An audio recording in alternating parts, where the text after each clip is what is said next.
Hey everyone, today's video is about buying a used vehicle, the do's and don'ts. Number one, especially if you're in Canada, make sure you get a Carfax. If you do not have a Carfax, you will not know the maintenance history, whether the vehicle's been in any accidents, or where it's been registered, for example. Now, a couple of don'ts. Do not buy a vehicle at night or in the rain. They can both hide damage, scratches, dents, for example, even panels that have been spray painted. Do not make this mistake. Do not be desperate when you're buying a vehicle. Now, if you're happy with the Carfax and you're looking at the vehicle in person, one thing to look at is the gap between the fenders and the hood on both sides of the vehicle. Is it even all the way around? If it's not, this is a good indication the vehicle has been in an accident or repaired, for example, maybe by the owner. Make sure all the gaps are good. Make sure you check the tires. Are they worn evenly? Are they worn out on one side? This could be a good indication of lack of maintenance, that they didn't rotate their tires. Check the brakes. There's your brake caliper. On the inside is the brake pad. Now, the way this wheel is positioned right now, it's hard to see the pads. Bring a mirror with you. Get it in there. Get a flashlight. Take a look at how much life is left on the brake pads. Look for missing trim, dings, dents in the bumpers. Another good thing to look at is underneath the vehicle. What does it look like underneath? Is there excessive rust? This vehicle has been undercoated. It also has been rust-proofed. So you can see the vehicle has been taken care of. What does the exhaust look like? Is it rusted out? Are there holes? Are there oil leaks? Are there oil stains in the driveway? These are good things to look at. Another thing you want to do is pop the hood. What does it look like underneath? Does the underside of the hood, for example, match the paint of the vehicle? Is there overspray? Are there any pieces of trim missing? Everything checks out here. Check the oil. What does the oil look like? Is it clean looking? Is it black and thick? If it has a transmission dipstick, check the transmission oil. Does it smell burnt? Is it brown? Or is it nice and red like it's supposed to be? Another thing to check, if it's an older vehicle, check the date on the battery. There should be a sticker somewhere. This could be a good indication that the battery may need replacement. A lot of batteries now only last 5 to 6 years. You can use this in your price negotiation. Once you've checked all those things, start the vehicle up.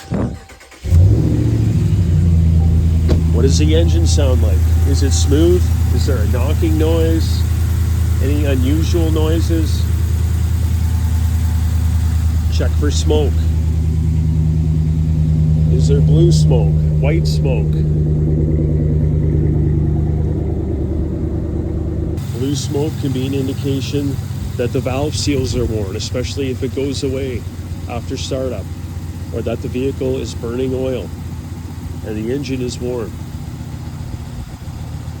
Once you've checked those things, make sure you check all the accessories in the vehicle.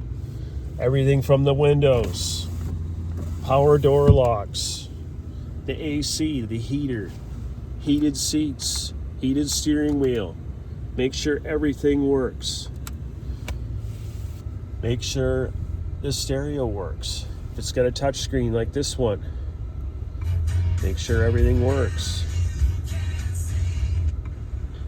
Everything's checking out here. Make sure the blower control unit is working properly, that the air is actually going through the vents that you choose. Repairs to this can be very expensive. When checking the inside of the vehicle, have a good look. Is it clean? Does it look like the owner took care of the vehicle? What kind of condition is it in? Check under the mats. A lot of people do not do this. Is it wet? That could be a sign there could be a water leak. And maybe the vehicle was in an accident and not repaired properly. Maybe the windshield's leaking. Another good piece of advice, if you're not confident looking at a vehicle by yourself, take a friend with you. Often a friend can find things that maybe you will miss when you're looking at a vehicle. Once you've checked all these things, take the vehicle for a test drive. This is an absolute must. When you're driving the vehicle, check the braking. Is there any grinding? Does it pull to one side when braking? Don't be afraid to slam on the brakes. You don't have to leave rubber on the road, but make sure you test the brakes. How does the vehicle drive? Does it pull to one side? Is there a vibration? If it pulls to one side, maybe it means a wheel alignment. Maybe there's damage to the vehicle underneath. Make sure you're thorough when checking everything. You can also negotiate this when discussing the price of the vehicle. Use these things that you find as a bartering tool. Another good thing to note, make some small talk with the owner. Making small talk lets everybody kind of relax and let their guard down, and maybe you'll find out some more things that you didn't find out before about the vehicle. Maybe the owner was in a small fender bender and they fixed the vehicle themselves. Maybe there are other things that he will reveal to you that you would have missed. If you're looking at a Honda or similar vehicle, find out when the timing belt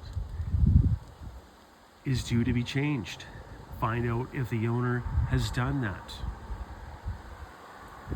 That is another pretty substantial expense that will have to be done by yourself if you buy the vehicle and it's due for a timing belt. Now, if you're buying a classic vehicle, another great thing to do is bring a magnet with you, like this one. You can check panels, like the fenders. That will tell you if there's body filler in the vehicle, how much body filler there is. Another thing to note, when buying a used vehicle, do not be desperate. Do not be afraid to walk away if something doesn't feel right. If the owner seems shady, walk away. If you're not sure, after thoroughly looking at the vehicle, you can just tell them, hey, I'm stirring it over. I'm looking at multiple vehicles. I'll get back to you. Do not be afraid to do this. Do not feel pressured when buying a used vehicle. Otherwise, you could get yourself into a situation that you'll regret buying a vehicle that maybe afterwards you found out needs major repairs, for example. Another good thing to note is that make sure the registration is from the province that you are in before you pay for the vehicle. I got caught on this once, buying a vehicle. I paid for it. They gave me the registration and it was registered in Saskatchewan. So guess what? It needed an out-of-province inspection and it had major rust on the body that needed repair. So I basically had to flip the vehicle and sell it to somebody from Saskatchewan. Hopefully this video is a help to you when looking at a used vehicle. If you're happy with this video, if it's a help to you, please like and subscribe and stay tuned for more car videos. Have a great day.